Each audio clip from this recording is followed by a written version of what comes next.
So welcome everyone to meeting 2 of our KBE EPSB Research Practice Collaborative Committee 1. Today we're going to continue our work on understanding and improving teacher retention across Kentucky. This meeting builds directly on the insights that you shared during meeting 1, your insights from the research and data shared, as well as your personal expertise. As we move through this session, I encourage you to keep those earlier conversations in mind. And our purpose today is not just to revisit them, but to deepen them, connect them to research, and begin shaping them to concrete recommendations that can drive the recommendations that we're going to put forth. So my name is Allie Green. I'm a program consultant in the Division of Educator Recruitment and Development. And my name is Justin Edwards, and I am also a program consultant in the Division of Educator Recruitment and Development.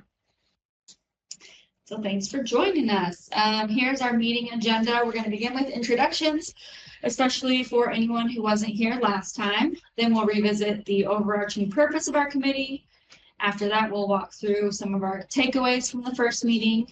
We'll explore the 3 initial strategy categories that you identified in the last meeting and consider where refinements might be needed. At the end of the meeting, we'll focus on drafting the early structure of our recommendations, and then we'll wrap up with the next steps and expectations into meeting 3. So if anyone wasn't here last meeting, if you wouldn't care to just take yourself off mute quickly and introduce yourself. Last time we all shared our name, our current role, and then one factor that helps teachers feel valued and supported. I am Sarah Reed. I was Kentucky 2015 Kentucky Teacher of the Year. Currently I am the academic instructional coach in Jefferson County at an MRI school, bottom 5%. And what is one factor that helps teachers feel valued and supported? For myself, because I work with so many option 6 and option 9 teachers, I think what helps them feel valued and supported is working alongside them, modeling, going into the room, supporting them, because they really haven't had contextual learning. They're like learning in the moment, like they've been placed in the classroom and said, on your mark, get set, go, be that surgeon. So, at least that's where I am with my teachers. Awesome. Thank you for sharing. Is there anyone else here today that was not here last time? Are you all able to hear me? Yes. Okay. I was not here at the last meeting. My name is Lori McKeon. I am a 7th grade English language arts teacher in Knox County at Lincoln Middle School. And I think that one factor that helps teachers feel valued and supported, especially in the new role that I've taken on because I transitioned from elementary to middle school, is the fact that our administration, the administration I work for now, is so open to new ideas, and our staff feels comfortable going to them with questions, and just the mutual respect that we have developed within our school culture that some cultures don't have. But I know if I go to an administrator today with an issue, it may not be handled immediately because they have a lot on their plate, but by the end of the day tomorrow, I will either have a phone call or an email, something letting me kind of like just have that follow up. So that really makes me feel valued and supported in my new role because it's much different than the role that I left before. Yeah, awesome. Thank you for being here. And Lou, I know that you've been on some of these meetings, but would you like to introduce yourself to our group? Hi, yes, I'm standing in tonight for Julie Pyle, member of the State Board of Education. I'm Lou Young. I am the Vice Chair of the State Board of Education and a colleague of Kara Ackerman at the University of Kentucky in the College of Education. I shared with our committee number 3 last time that I think one of the ways that teachers feel most valued and supported is by the gift of autonomy, where teachers are able to make professional decisions, trusted to make those decisions, of course, accountable for those decisions as well, but really having the latitude they need to bring their full professional selves to the work of teaching and what happens in the classroom. Thanks for including me. Thanks for coming. We're just going to go over some of our meeting norms. So during the meeting, we will respect all voices, stay purpose-focused, use the evidence and experience of everyone here, be constructive and concise, assume positive intent, honor everybody's time, and if you're able, please have your camera on today just so that we can better engage with everyone.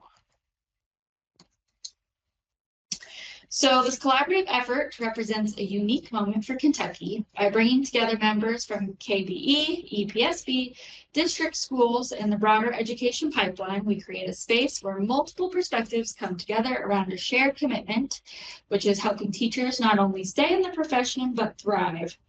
Our purpose is not simply to identify challenges, but to work collectively towards solutions grounded in research and the realities of educators' daily experiences. Our ultimate goal is to generate 2 clear, actionable recommendations that are realistic, supported by evidence, and capable of moving the needle on retention in meaningful ways. Okay, so our committee was working on this essential question: why do educators choose to stay in the teaching profession long term, and what supports are necessary to sustain that commitment? And then by meeting 3, we want to make sure that we have a final summary report containing 2 strong recommendations that reflect both evidence and stakeholder voice that's focused on improving this teacher retention. So we're going to do a quick, I'm sorry, you kind of have to hear me talk for a little bit. We're going to do a quick recap of the first meeting, but feel free, if anybody has any questions, anything you want to add or clarify, feel free to raise your hand or take yourself off mute and jump in. I'm just going to kind of review what we did last meeting, and then we'll talk about how we're going to move forward. So we went over reasons that teachers stay, and the top reasons that we had identified were that teachers love their students. They love working in schools and building those relationships. They like having a sense of purpose. They like being able to impact their students' lives. They like working for supportive and responsive administrators. They like collaborating with their colleagues. And then quality early career mentoring really influences how long people are staying. We also just talked about some reasons people are leaving. Some of the biggest ones we identified were that there is poor or inconsistent administrative support, the student behavior and lack of discipline support, workload and diminished work-life balance, and then the excessive testing demands.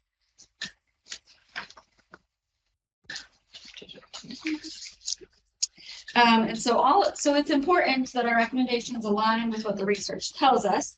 When we looked at the Kentucky State interviews, we talked about how just the teachers love their students. They love what they're doing. They have a passion for their work. But then a lot of these different articles really help to back up some of the other things we were saying. So the importance of mentorship beyond year 2. I know that we had really talked about exploring the idea of like mid-career mentorship. So there was some evidence behind that. Other studies highlighted the importance of school cultures that foster connection, shared purpose, and respect. Research also shows that mid-career teachers, those with several years of experience, are often underserved in professional development, despite their significant impact on school stability. Additional findings reinforce that supportive leadership practices rather than compliance-focused structures are more effective. And just that these research-based insights mirror many of the themes that we raised in meeting 1, which strengthens the validity of the strategies that we're going to be exploring. So, and these are not set in stone. These are kind of just what we talked about last week. But we are open to new ideas. If you've had any new thinking or understanding or anything you read or thought about between these first two meetings, we obviously would love to hear about it. But here was our sort of initial strategy brainstorm. So it seems like we were focusing around three areas. The first one was increasing support for mid-career teachers, who are often experiencing like a support gap after their early years in education. We also talked about the importance of strengthening preparation for pre-service teachers and new teachers, just so they're feeling better equipped for the classroom realities. And then third, we talked about the need to create meaningful leadership pathways that allow our teachers to grow professionally without feeling the pressure maybe to leave the classroom. So we'll kind of discuss these themes more closely on the next few slides. And then we can, there's also some research kind of that I just linked to each slide, just so that we're making sure that everything we're talking about today has some research that goes behind it. So let's see, teachers in years 4 through 10 represent a critical group for retention. They're experienced enough to contribute deeply to their school culture, but still early enough in their careers to be at risk of attrition if their needs go unmet. So support for this group could include ongoing mentoring or coaching, spaces for mental health and emotional well-being, professional learning opportunities tailored to their stage of growth. And the research shows that mid-career teachers often want support in leadership development, instructional refinement, and managing evolving job demands. Does anybody, I can kind of just go through the first three if you want, or we can talk about each one as we go. Does anyone have anything to add to this one? I know we talked about this for a bit last time. Yeah, I think the mentoring is really important. I worked with I was a trainer for the mentor program for Jefferson County Public Schools, and they have it was a 96% reduction in attrition because of that mentoring program, pairing different mentors with different new teachers in different settings, teachers in the school, and then there's another layered approach. It's called the BEST program. So you get a seasoned teacher or a retired teacher going in, working with new teachers, again, for mentoring, for additional support within the mentoring. So I'm a big advocate for mentoring. I mean, one reason our teachers stay really for this first round is we have intensive mentoring, but I would also suggest that schools have induction programs, because you could have a mentoring program, but how does that mentoring program evolve, and what are the systems built around the mentoring program? One of our IPs that we had to do at our school was to create an induction program. So that's why I kind of mentioned that one.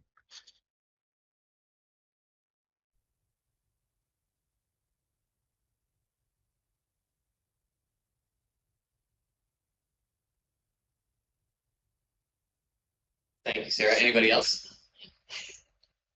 Leslie, you got your hand raised. Thank you.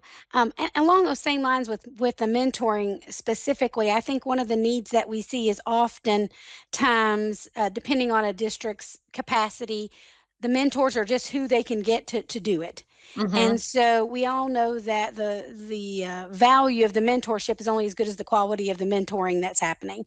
And so I think in thinking about leveling up, we talk about mentoring brand new teachers and how that's different than mentoring that perhaps mid-career teachers need, and the development of some guidance and some training tools maybe for districts that they can use to ensure that the kinds of expectations we have for master teachers they're being held to a higher standard, and that we truly are putting people in front of these folks who are struggling or who are trying to stay connected, who are going to be motivating, who are going to be, master teachers, and that may not be within their own school district. So it may mean, helping connect them with partner mentoring from, like you say, Mhm. retired, really utilizing our retired teachers who maybe want some part-time work, and maybe including how could you use retired teachers and what sort of vetting program do you need to have in your district in terms of guidance, to sort of make sure that happens. And so I just really think there are a lot more opportunities within that mentoring bucket that we've not tapped into. I would also add to that. Thank you for saying that as well. I'd also like to add, Jefferson County partnered with Harvard. I went through a Harvard program, and then Learning Forward also worked with the trainers of the mentoring program. So like the trainers got training, the mentors had differentiated training, like depending on what year of mentoring they were in, like new mentors or their needs working with teachers are at a different level. And like Leslie said, sometimes new teachers have different needs depending on where they are. If they're new to the county, if they're like new to the career, and so there's like differentiated supports within that system.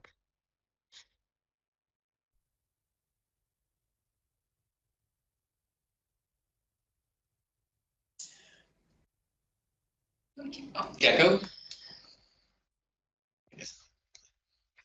It's G-Code, Chico, Ross. I'm sorry. You're fine. I'm a teacher. You're good. You're good. I would like to just point out, it may be like a Captain Obvious moment, but the thought about connecting with post-secondary partners, particularly with the number of teachers that may not be necessarily as motivated to go back to school because of the lack of requirement for the advanced degree now. Especially, understanding the financial side of that. If districts could have some form of assistance to be able to help teachers to go back and pursue those post-secondary education degrees, to get a rank change, so that it's not adding more pressure on the district itself to provide the mentorship, but that pressure may be passed along to the post-secondary partners for those professors then to mentor those teachers up in a practical way. And then of course they would be able to have the hours embedded into the courses that they have to have the principal sign off on, and those types of things. And some of them have some field experiences and different things associated with them. But I think that's definitely another untapped resource that we've kind of gotten away from a little bit, because it was kind of just naturally embedded in I mean, you just knew if you're going to teach, you got 5 years, you got to be getting a master's degree. And now you don't really have to do that. So, you've lost some of the natural continued education pieces.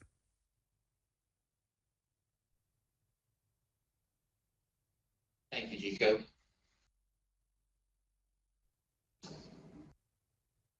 I am late to the conversation and I really do apologize.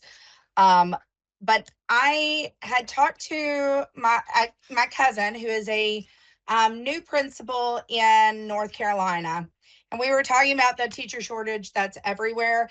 And one of the things that she was talking about, especially for this mid-career level, that I thought was really intriguing, was they have like an advanced teacher program. And so with that, it is something that teachers apply through the state. There is an application process, and there is a stipend that is paid through the state that comes a part of that.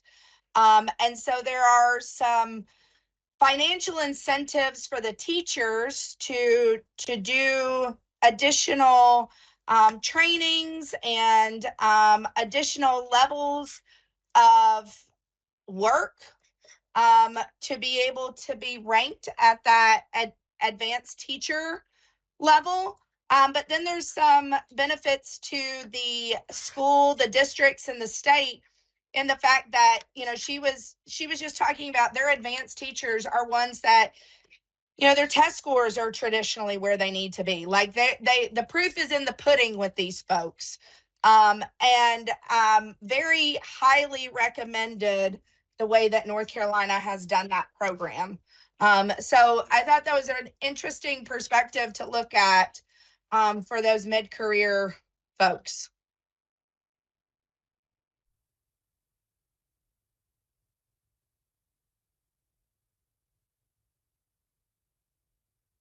Thank you, Amber. I think North Carolina does a lot of good stuff too. I taught there for a while. Okay, let's move on to the next two, and then we'll circle back at the end, because right now we kind of have 3 buckets that we're looking at, and we're gonna have to narrow it to 2 that we want to focus on. So let's talk about the other 2, and then we'll kind of, I guess, take a vote and see what everybody's thinking that maybe we could focus on here. So the second idea that we looked at last time is just some pre-service needs. So we talked about how retention starts long before a teacher enters the classroom, and strengthening our pre-service and new teacher supports could reduce early career burnout and turnover. I know that we had talked about enhanced preparation for classroom management. There was something someone brought up about maybe increasing the field hours, but then we talked about, like, you need to make sure that the quality is there, right? So if we're just saying increase your hours, that might not necessarily make them quality hours. So maybe having higher quality field experience hours, qualifications, or things that our students are doing. We also talked about, like, more structured onboarding for new teachers, maybe bringing back something like KTIP. I think KTIP ended just due to funding issues. That's something we could talk about. Does anybody have anything to add here, or things you want to discuss? No, but I do think the more structured onboarding for new teachers, bringing KTIP back, or and I would also say something about the Danielson framework, because that's often tied to the evaluations that teachers go through. So there's like a gap there. But I've heard a lot of people say that they would love to have KTIP come back.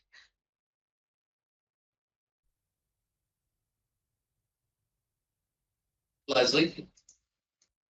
I think along the lines of, specifically as we talk about induction of new teachers, I think often what we see is, just having been doing this for 25 years and having had this opportunity, is more of an opportunity, and maybe that's through a requirement, a minimum requirement, that when teachers are when they get their first job, which normally would be your KTIP year, that there's a minimum requirement that they have some co-teaching experience that's regular. Meaning, it's one thing for somebody to come in and observe them and give them tips. It's a whole nother thing for them to be working alongside their master teacher, either in that master teacher's classroom for a period a day, or that master teacher or mentor coming to their classroom and working alongside of them, that co-teaching, so that they're really getting more of that residency experience. Not let's talk about what's going well or not well, but actually being in the trenches with them as they sort of navigate through things. Like, one of the biggest things we know, reasons they leave, is just the classroom management. It's one thing to tell a teacher some of the things that they can do. It's another thing to be able to watch someone help you through that and figure out what those structures need to look like, or where you're falling short, or where you're excelling. And so I think if we bring something back, a recommendation back that sort of mandates some sort of maybe statewide induction, I should say. I know all districts have some sort of induction program. I really do think we need to embed some stronger supports that give them side to side help along the way.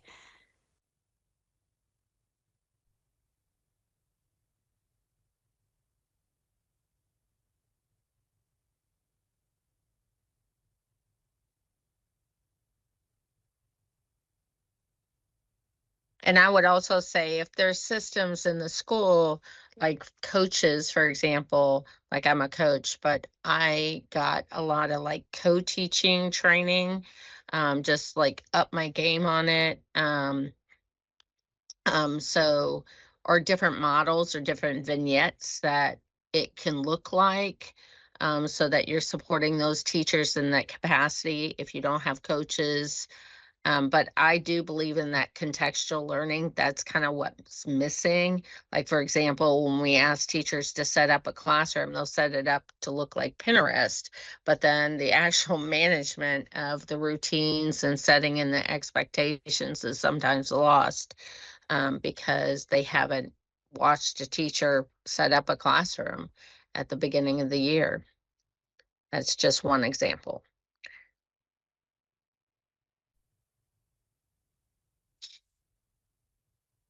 Thank you. Anybody else? This is Kara. Can you guys hear me? Yeah. Okay, I was having some trouble getting my computer to update itself, so I apologize for being a little late. Something that we have on the slide, I'm going to click back so I can find the actual slide with the ideas of why. So the meeting one recap, why teachers, what influences attrition. The very first thing is poor or inconsistent administrative support. The next one is lack of discipline support. And workload, right? So there's 2 or 3 things here that I think we're kind of missing, in that we're talking about pre-service teachers, but what about the administrators? Like, what is the training that the administrators have in relation to supporting teachers' needs in the classroom and supporting the discipline, supporting the classroom management, helping out with the workload, organizing the climate of the school so that the workload is manageable. You know, I feel like there may be a whole section here, and I don't know if there's another group that is working on that aspect or not, but it just kind of seems like an area that we're ignoring. Yeah, and this is the perfect time. We're gonna go through one more, and then there's kind of a slide where it's like, is there anything we're missing? But we'll definitely write that down, and that's something we can talk about if you guys think that that's maybe more actionable in the way that you kind of want to guide this group. It's your group. We're just here to kind of do what you guys want to do. So if everybody's interested in that, we can definitely talk about it when we get to that slide. But I'm just gonna write that down to make sure. Okay, sorry, I jumped ahead. Oh no. You're perfect. I did have one more thing that I was thinking about. Somebody earlier was talking about the when we did away with students having to get, or teachers having to get their master's degree, and you know, that kind of eliminates that whole advanced teacher, that mentoring, that the experiences that they would have with that. And I was wondering, do we have any data that shows what the attrition rates looked like when teachers were required to get master's degrees versus what it looked like after teachers no longer were required to get master's degree? Does that make sense? It does. Okay, I'm just wondering if that had anything to do with if there was a change or not. Yeah, We don't and have any tonight. Doesn't mean that we couldn't. All right, thank you. And along those lines, it's like, what programs? Is it like an in-person program like UK, or is it like a virtual program, a lot like the Cumberlands? You know, what services are provided by those institutions?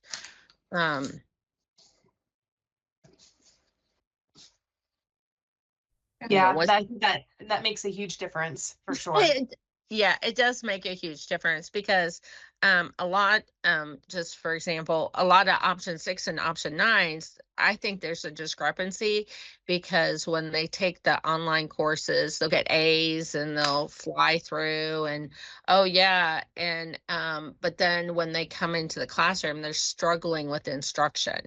You know, the Madeline kind of Hunter, kind of the we do of instruction, internalizing lessons, all that is kind of like kind of difficult. Now, I do notice that our teachers that we've had from like UK, for example, they're very strong teachers. And U of L, their program, when they're going in person to those programs, I do notice a difference between in-person programs and online programs. Yeah, absolutely. I can, I have also seen the same thing.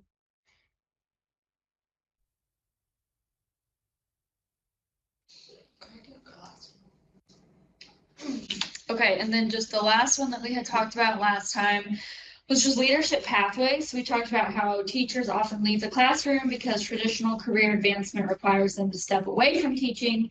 So we were looking at some leadership pathways that allow teachers to grow while remaining in the classroom. So maybe this could be mentoring or taking on like curriculum support, instructional coaching roles, being a team lead, anything like that. Ways that we can advance our teachers without them necessarily having to leave. Didn't we have the leadership framework that like Suzanne Farmer worked with, and there were a number, I think that was like 5 or 6 years ago, is called the leadership framework. And there were vignettes in there. I think I remember what you're talking about. But yeah, it's been a couple of years. Yeah.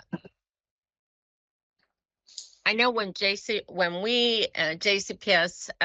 did a lot of our mentoring with the mentors, training with the mentors, and our new teachers, we would show that framework, that leadership framework, so that they could see vignettes of what leadership pathways look like, the different levels. But I don't know if that needs to be updated or.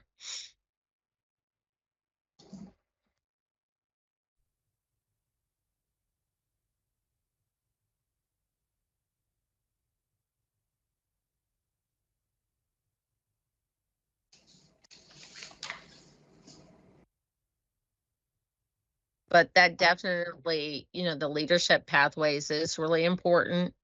I mean, that's one reason why I stayed in as long as I did, because I just needed, like, once I got, to a certain level, there was a juncture where I wanted to leave the profession.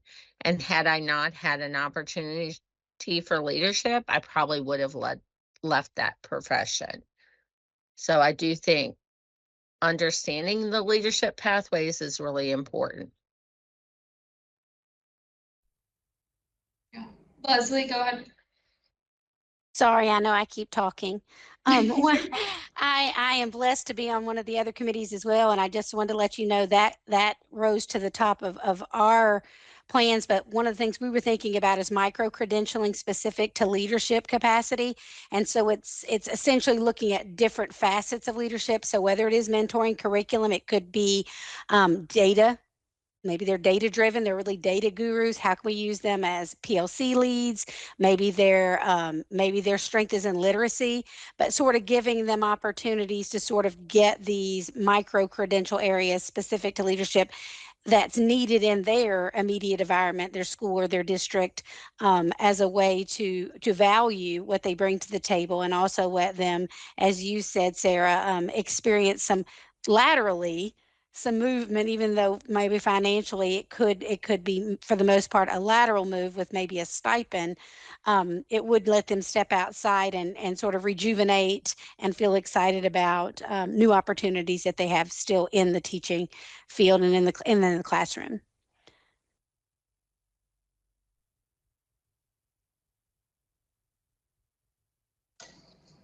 Thank you, Leslie. And I believe I found the leadership framework we have on our Go Teach KY website. I don't think that we have chat for this, but I can put it in our meeting recap or whatever. If we decide to go deeper into this, I can share it on the screen later.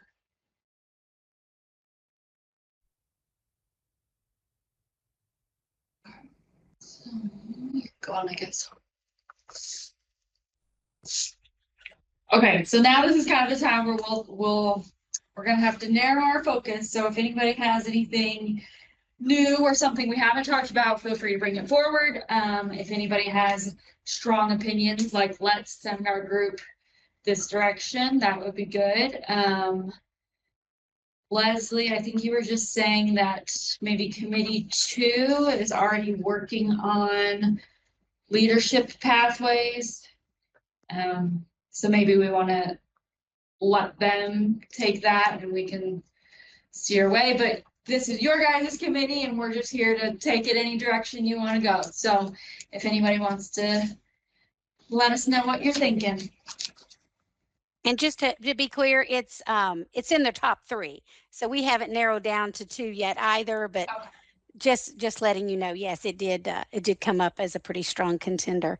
And I've got an idea just from and this is something I have talked to Dr. Brewer a little bit about in doing quite a bit of research for the department around teacher well-being, recruitment, and retention. One of the things that I noticed was we have a lot of data specific to the kinds of things that maybe we could link to retention, but I think that we need a little bit better data. And what I mean by that is we know that national research really points to workload, well-being, and student behaviors as the top reasons why people leave the field or don't stay in the field as new teachers. And yet our impact survey really has very few questions that are specific to those areas. They're very broad. And so just as something I do think that's within our purview would be to consider revising that and including more granular questions in those specific areas so that we could have more targeted strategies to what our Kentucky teachers are saying about workload. What are they saying about well-being, not just how is the emotional well-being of your staff and others. So just throwing that out there as kind of low-hanging fruit probably, but I do think it's a necessary part of moving forward is to get better information about these particular areas. I'm so glad that you said that because several of my new teachers in the building were commenting about behavior and that while there are systems, different districts may have systems of like reporting the behavior that's going on in schools because there is data that is associated with that. And that data comes out on a vital sign or some dashboard or something like that. And so some schools want to kind of suppress that idea of what behavior is actually occurring in classrooms or schools and so forth. But giving teachers that impact survey in which they can respond to really kind of shares just at a statewide level, if there are perceived or, that discipline or that behavior is influencing teachers to leave. And I love that idea of getting a little bit better information. And I think along with that, is it the student behavior or is it the lack of support from the administrators when they're dealing with the student behavior? Like if there could be questions that would go down that line. But as I'm thinking about that, I see that I don't think Megan is on, that was here last time. The teacher, she was talking about having been in a smaller school district and the concern in that small school, in a small school district, that the data could be drilled down to the specific teacher. So if the teachers if they know exactly how the data is aggregated and disaggregated so that it cannot be drilled down to a specific school or teacher so they can be honest. And I believe that we brought this up last time, but that was, I'm pretty sure, a misunderstanding of Megan on how that data works. Because while I do agree that there is plenty that needs to be revised, perhaps with the impact survey, they do have a minimum threshold of 10. And if there's not at least 10 people in a group, you can't disaggregate down past that. So like, for instance, if you didn't have more than 10 third grade teachers, you couldn't look at third grade teachers as a specific group in a school. Right. So making sure that the teachers know that are filling that out. So because she did misunderstand. Yeah. So, and I haven't seen like say, this is how the information is aggregated or disaggregated. So that might just need to be made more clear. Yes, I agree. Leslie? Well, and just to piggyback on that, one of probably the biggest findings that I saw in looking at that data over the course of time and even all the way back to TEL is, and you brought up, is it an administrative issue not handling behaviors? I'm just going to use that one as an example. When you looked across the domains and then even within the specific questions under a domain, there was such a huge discrepancy between how teachers perceived that in their school and how the administrators in their school perceived that. And that was across the board. And I think that tells us a lot about where we are in terms of meeting the needs of our teachers. And maybe that's administrative training on how to use these results. Hey, you think that things are going great with XYZ, but that's not what your results show. So what could be happening there? And so really even more training around impact, how to use the impact results for administrators, as well as getting maybe a bit more granular data. And I promise I'm going to hush now. Nothing else. I won't say Oh, anything no, else. it's fine.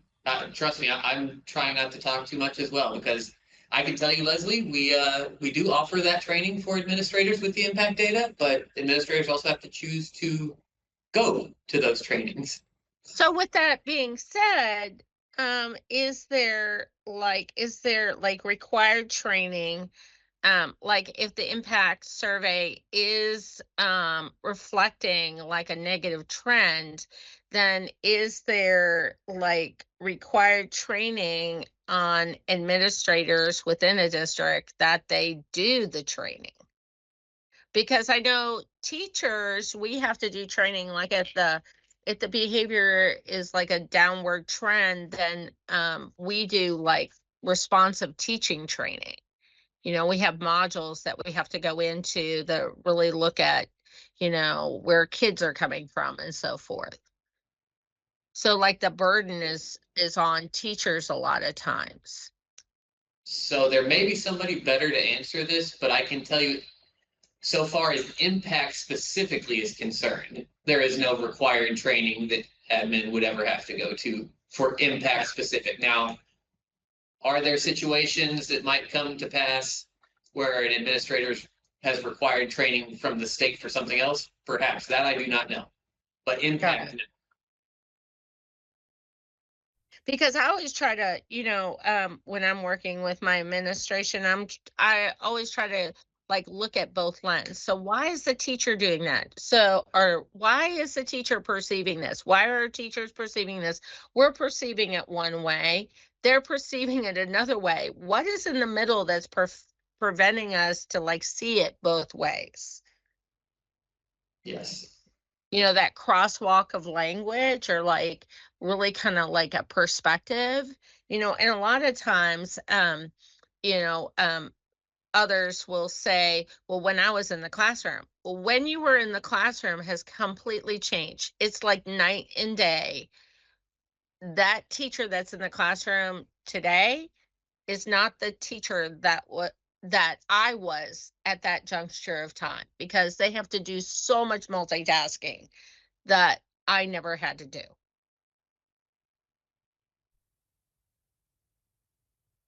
Leslie, did you have something to say, or is your hand just still up and needs to be lowered?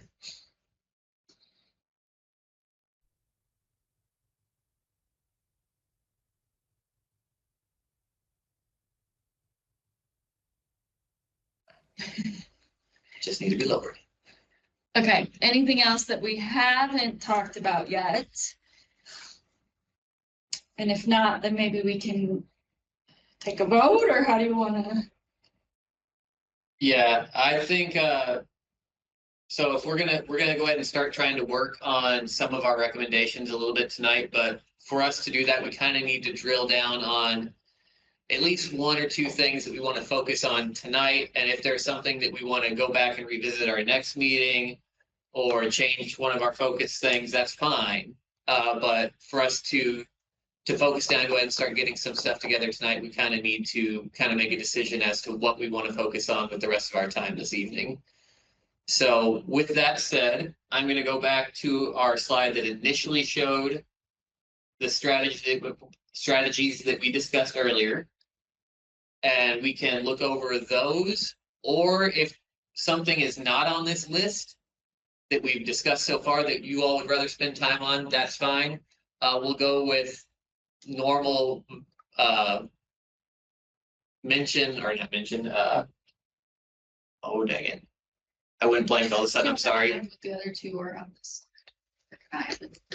You can have it too.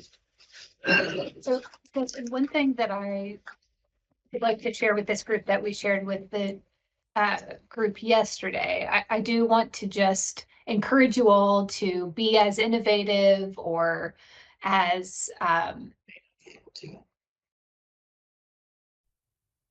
complete with your recommendations as you feel so moved, because the intention of these groups, as charged by both the Education Professional Standards Board and the Kentucky Board of Education, is that they want you to bring forward to them recommendations that may require regulatory change. It might require that they advocate for statutory change with the General Assembly.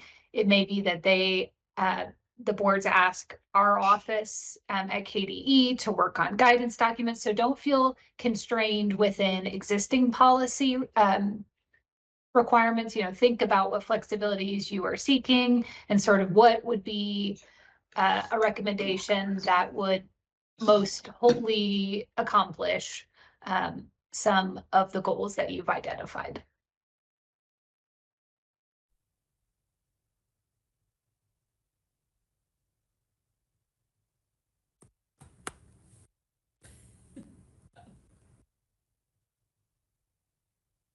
Sorry, I hope everybody's still there. My technology is freaking out. If you can hear us. We can hear you. We just can't I see believe you. we're back. My computer freaked out on us for a second.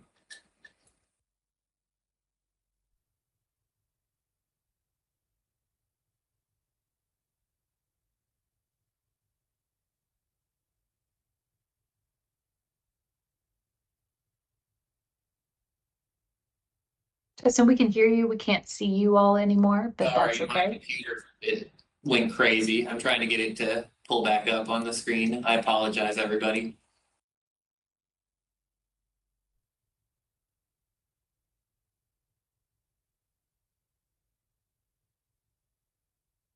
I believe it should be coming back up soon. I think. Maybe. Hey. All right. I think you all can see and hear us again.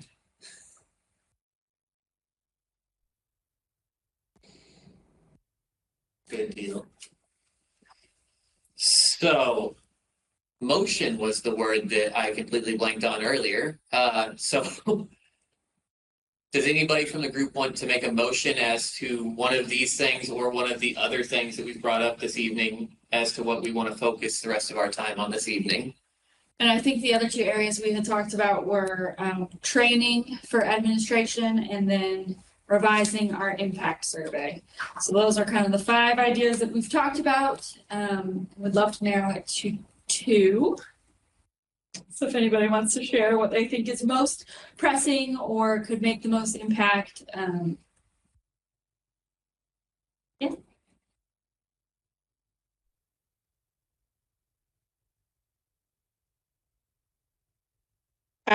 We said 2 things. Yes. I would make a motion to pursue 1, increasing support for mid-career teachers, and then also number 3, the leadership pathways within the classroom that do not require leaving teaching. Thank you, Amber. Do I have a second or a different motion? Either way. So what exactly are the mid-career teachers? Career duration, that would be years 4 through 10.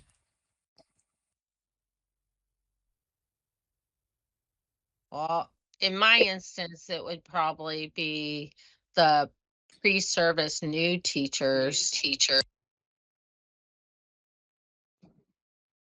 So Justin, the group yesterday struggled with trying to narrow to 2. Maybe we work on wording for 3 and not try to limit it to just 2 today, because I think maybe there's value in the exercise of trying to build out the recommendations for all of the topics that have emerged.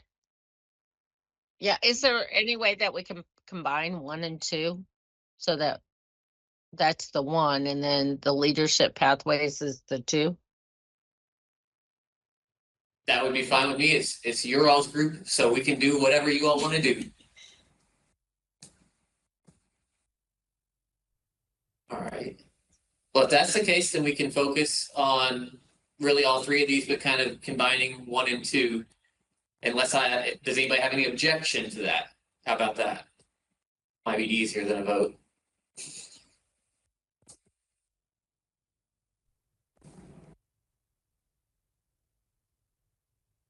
Hearing none, seeing none. All right, so Ally, I believe, sent an email with the link that I'm about to put up on the screen and pull up here in just a second, but it figured it might be easier for you all to type into this directly if you choose. That said, once I pull this up on the screen, you are more than welcome to just come off mute and I can type what you're saying in if that's what you prefer. But you can also visit that link that she sent you or is on the screen as well. And I'll give you a couple seconds if you want to type that in or use the QR code before I get off the screen. I'm gonna do the QR code. That's fair. Or it was in an email. I just sent you an email before the meeting started with this link. I know, I have to find it. I'm like, too much technology. Oh, yeah, okay. I got this. So I'm picking this. Recommendation 1. All right. And I'm going to go ahead and pull this up on the screen here. Oh, we didn't tell her. We can change it. So pull it up and it'll change in real time, right? Yeah, it should. I have to share my screen instead of the PowerPoint.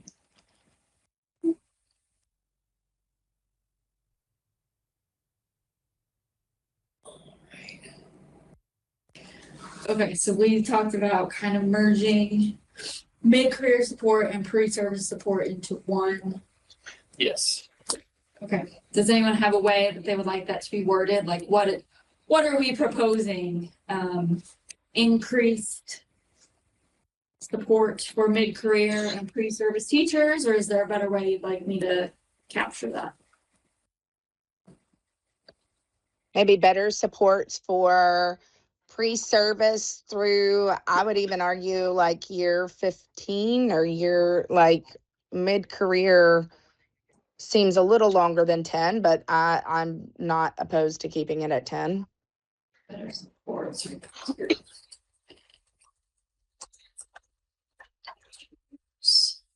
Okay.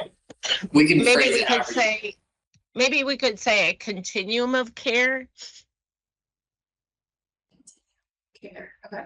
And we can play with the wording as we go. Okay. Today is kind of just to make sure that we get everything captured, but I like continuum of care.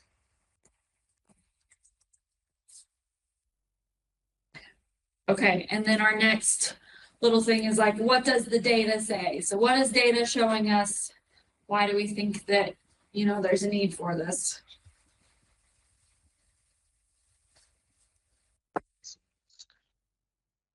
And so you can either do you see under the questions where there's like a little speech bubble and it says 0? If you click on that, you can type little comments and they'll show up here. Or if you'd rather just speak out loud, then Justin or I can kind of type them in as we go.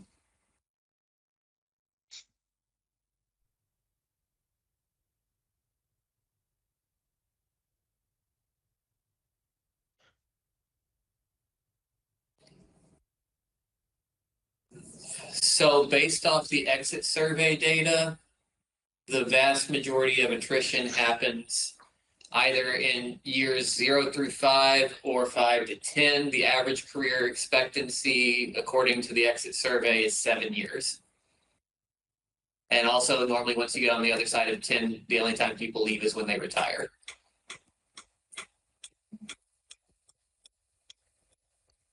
That is fascinating, Justin. I would love to see that at some point. Sure thing. There is a summary of the data in your all's folders for data. The big slog of data is a lot. I will try and look at that summary and then maybe get you sometime when I'm in Frankfurt to geek out on the Excel file with me. Love to do it.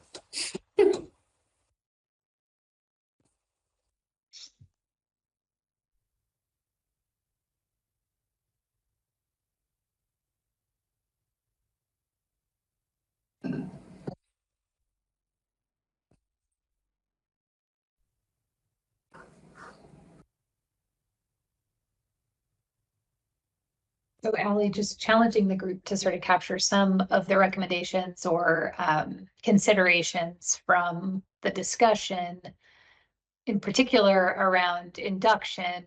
Ally is actually our program consultant that supports districts with their required mentoring program. And there was some statutory change last session that does require that every district have an induction program that aligns with these identified best practices in induction, but being able to check that box and having it be meaningful are two different things sometimes. So is there anything that the group talked about, about those elements of high quality induction, those opportunities to have a co-teacher, as Leslie said, or to observe high quality instruction, the identification of mentors. So maybe trying to capture some of those things that came up. I thought those were really insightful and spot on. Okay, perfect. And I would even say, like, even with the induction, like districts have induction, but then do schools have induction levels? Because I mean, when KDE rolled through and then, they do surveys and they talk to teachers, and in our MRI status, again, we have like an IP built around new teachers and supporting them through an induction program. So while the district does have an induction program, then we had to, like, at a school level, kind of like look at it. What could we do to support our new teachers through coaching, through, mentorship and so forth. So that was like a micro view of induction, while the district has some macro level.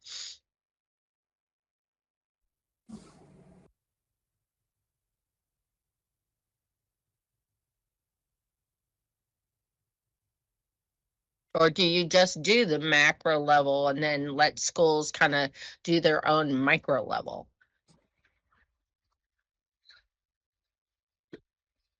And then, like, we had to build a PDSA. We had to, like, do driver. We had a, what's that called? The fishbone, the driver, the root cause analysis. The PDSA had to all kind of be built around it.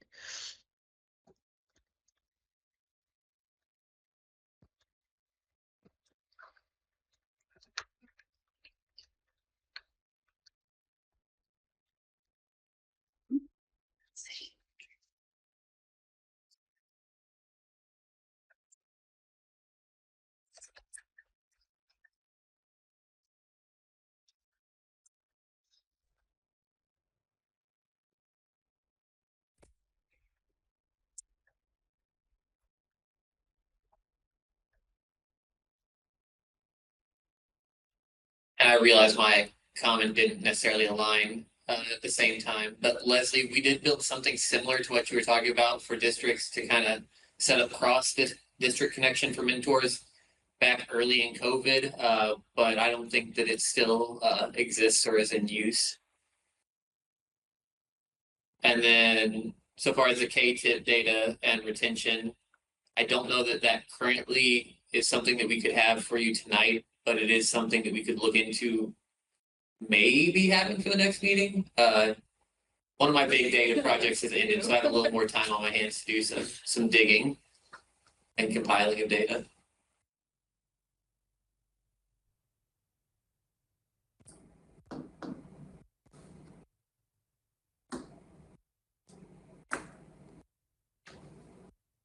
Does anyone have anything for the expected impact? What do we think could happen with this continuum of care?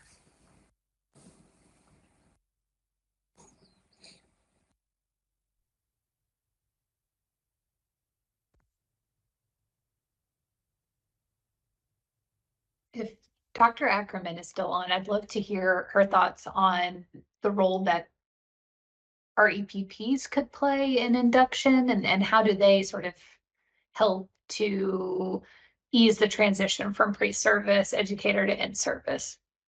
Hi, yeah, I'm still here. I'm thinking about that because, I mean, that's, the way the K-tip model was set up, that we higher ed was involved. We were one of the partners in KTIP. And so I am curious about the data, if there was data that indicated that, did we shoot ourselves in the foot? I guess I'm saying, because I know that the funding is not there, but did we shoot ourselves in the foot by doing away with KTIP? Is it costing districts more in regards to this attrition issue that we have?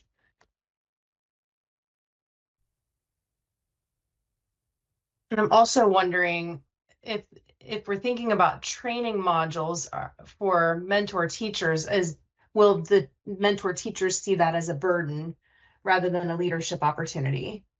That they have to do yet another thing where I don't know.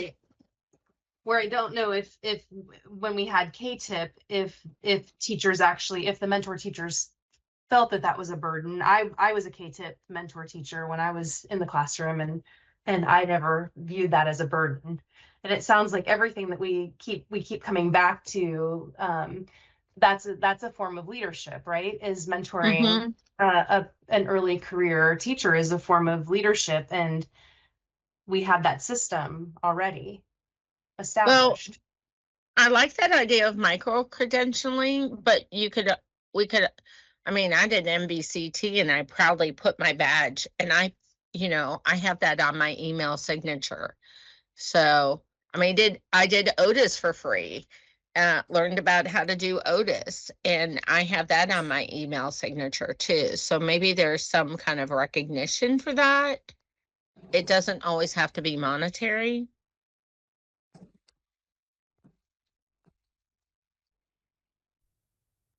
I would be curious with the age demographic of our teacher population that is under the 10 years of age, and the age demographic of folks that are pre-service teachers. What are those motivators for them? Because they talked about that today in one of the committee meetings, at the difference of the way different generations are and what motivates them. So like I hear Miss Reed say, like, I've done those things and I did them because I wanted to, and because even if there wasn't a monetary piece to it. And I appreciate that myself, because I also do a lot of that. However, if we're losing the 10 and under years, are we seeing a generational shift there, that maybe that is a motivator, or maybe time off is a motivator, or what are those motivators? Because what keeps people in education who are under 10 years into the field is a different generation for the most part than 10 plus years, right? And so I think if we are looking at figuring that out, we've got to really look at some of those generational differences. I would agree. It's not Gen X or Gen Z. They have a different name. They have a different name for that age group. But that is like the kind of conflict that kind of exists, because we on the left-hand side are saying, well, we'll give our time and we'll add to our dimension of teaching. Whereas some of my new teachers will say, what's in it for me? Like they will also say, I have my mental health balance. Like they talk about their time is really their time. Yeah, that's exactly what I was thinking. I work with these, I can call them kids because they're the age of my own personal children. But I work with these young adults that are, 22, 23 years old, and they value and they put their time first, as they should, right? So that's what I'm thinking, like an additional something for them to have to do may not be the motivating factor probably base salary. I don't know if we can throw that out there, but increasing base salary for teachers, not having teachers be attacked. Yeah, I think we've got to, I mean, whether it's base salary or somehow incentivizing, and I completely understand that we don't want to put that around test scores or whatever, but I think that there are some ways that, your master teachers can be incentivized to either mentor financially, right? It's not just a pat on the back of you're a master teacher, so here's more work. There needs to be some reward to them behind that, other than you're a good teacher, here's more work. Whether it's staying in the field, that was another thing that I had heard of in North Carolina, and that was more specific to the districts. But I can't remember, it wasn't a loyalty bonus, right? Or a loyalty stipend. And so when we think about some of our smaller districts that may be neighboring other states, whether that is a loyalty district that the state figures out how to budget for, or local districts, I don't know. But at the end of the day, salary is a big part of this, right? And especially when we are encouraging our best and brightest to shoot for the stars, and they can be anything they want to be. I mean, I would argue our best and our brightest need to be in the classrooms, but when we're going to pay peanuts and then not recognize their professionalism and compared to other fields, like why should they be in here? So I think pay definitely has to be a part of the conversation.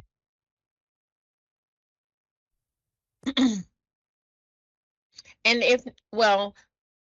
some of my teachers will not even do the extra work for pay. They don't even want the pay. They want their mental health.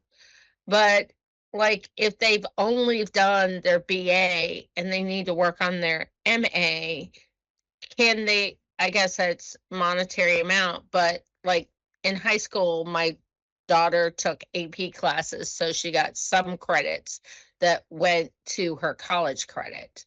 So might there be like a half of a credit in a higher institution for them to advance their career?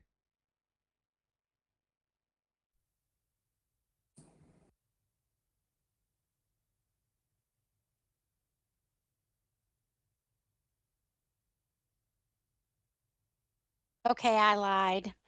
Just because that is very intriguing, and I'm thinking about out of the box thinking, that whole conversation, because in our studies, what we have found is that while we are able to some degree able to have teachers with similar certifications or education requirements than other fields outside of education, starting at times at the same place, we do know by the time they're about 10 years into whatever field they're in, we get way passed up. And so thinking about that out of the field example, but also thinking, Sarah, I think what's important about what you just said is the idea with a lot of student loan debt out there that our teachers are saddled with, of going back to get another degree, is just out of the question for a lot of people. Not only do they not feel like they have the time, but they're already a lot of times saddled with that debt. So if we think about cross-referencing this idea of micro-credentialing, where so many micro credentials in specified areas, whether again that's a specialist area like reading or mathematics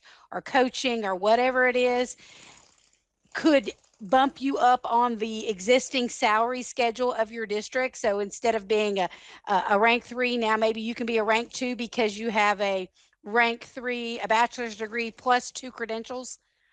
And maybe having an alternative route beyond an actual degree that can still move you up the ladder on existing salary schedules, so districts don't have to try to figure out. Those are hard to do. If you spend any time doing them, they're not fun. But it could be a way for them to use their existing salary schedule to recognize, and I think that also shows teachers, we value the expertise you bring to the table, not just your degree. So if you're bettering yourself and it's value added to what we need here in the district, and you're staying in the classroom, then we can maybe move them in that way. I don't know. I'm thinking aloud, but that's interesting to me. So just thought I'd throw that out there and apologize for lying. Fine, we'll always welcome your 2 cents, Leslie. Just in the interest of time, we're gonna move down just to our second kind of goal, so we can get a few things captured here. We're also gonna leave this Padlet open after tonight, so if you have some thoughts in the coming days, I think we're planning to leave it open for a week, so you can still add to this as you go. But the second recommendation we talk about is just leadership pathways that don't require them to leave the classroom, which actually kind of goes along with maybe micro-credentialing or finding ways to get advanced degrees with mentoring. It's kind of more related. But any thoughts here that we can add? You can either type or you can tell us. I think Iowa has an interesting pathway too. They have master teachers at the Department of Education in Iowa. I think they've got and Tennessee also has a program that's very similar, where they will, so you're not leaving the classroom, you're acting as again, a master teacher, and you're working with younger teachers, but you're staying at that school. And then, and that's only for a certain number of years. So you would go back into the classroom. But there's levels. And I would even say leadership pathways for teachers that don't require to have them leave the school as well. So if you had that master teacher is still in the school, or leadership pathways to think about hybrid positions where you could have a master teacher half of the day work. You could have 2 teachers in one slot, and one of those teachers goes out half, or however they want to adjust it. So you have that leadership capacity that's built in within the school that, again, sustain that classroom. I'd like to piggyback on that. When you look at many high schools, their structures already have some of that built in with department chairs and different things that the elementary and middle schools don't have. You could definitely scale that up at all 3 levels to make it actually something that is more universal versus school to school or district to district.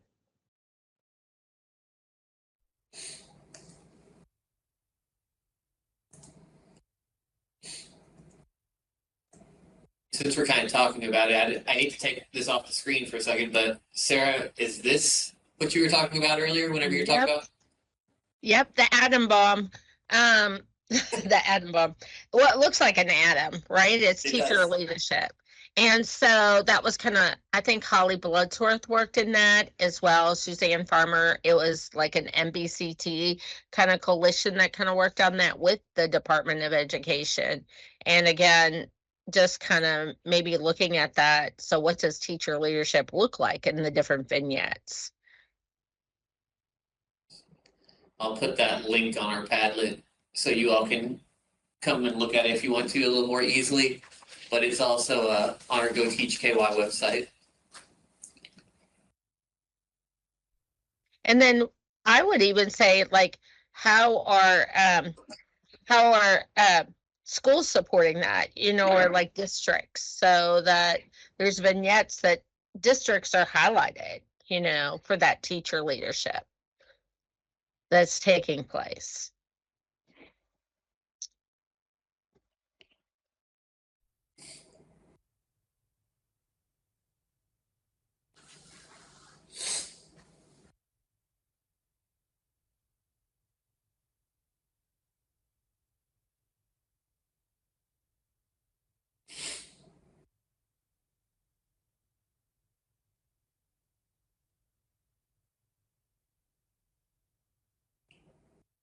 Now, can the legislator like require a school district to like have committees, like a teacher advisory committee that, creates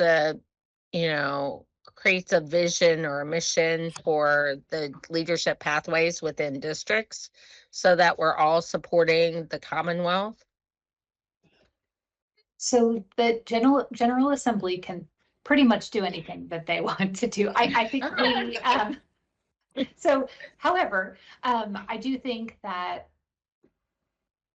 there may be an opportunity within a regulation around some endorsements or within some of the authority that resides within the Education Professional Standards Board, where we would have an opportunity to be more directly engaged in kind of what that would look like as we support the board with that. So that might be a path that would lead to the preferred outcome. But yes, to answer your question, the General Assembly can, and similar to sort of site-based decision making, they were the ones that put that in CARA, and that has expectations around the composition of the group and what are the different things that group is required to consider. So yes, they could.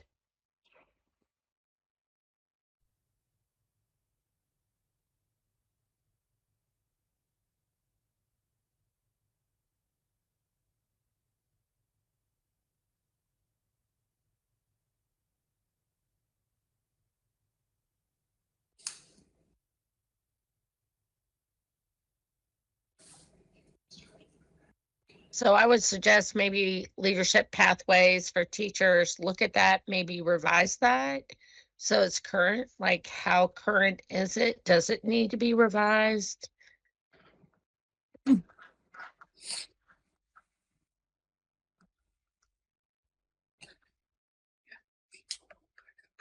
then how are districts using that document? Is there any recommendation that be part of their, just like Danielson is part, of the teacher evaluation system? So again, where does the leadership pathway, that document fall?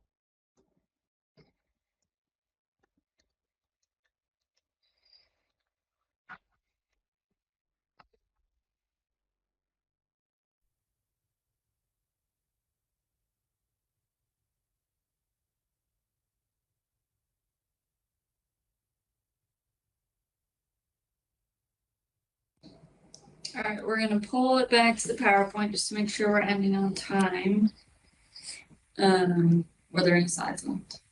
I think just the final slide, okay. which is what we can just talk about it. So we'll post a summary of the meeting notes by next, I said Wednesday, but maybe Thursday, so we can leave this Padlet open for one more week if people want to add anything in there.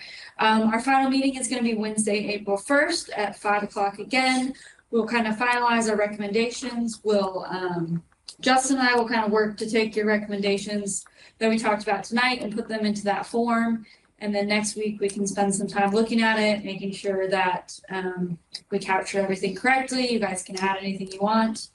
And then by the end of that meeting, we'll be able to submit our recommendations. I think that's all I got. We've got to end. That's all I've got. I will try to look at some of that attrition pre and post K-TIP data for you all. And if I can get that pulled and put together before our next meeting, I'll make sure I put it in the folder and have Allie send everybody an email so you know it's there. Okay. Thank you all for being here. So again, the Padlet is open for another week. Tonight, tomorrow, whenever you have time, if you want to add any thoughts, that'll help us kind of frame our suggestions to the different boards. But thank you for being here. Thanks for spending an evening with us. Thank you all. Thank you.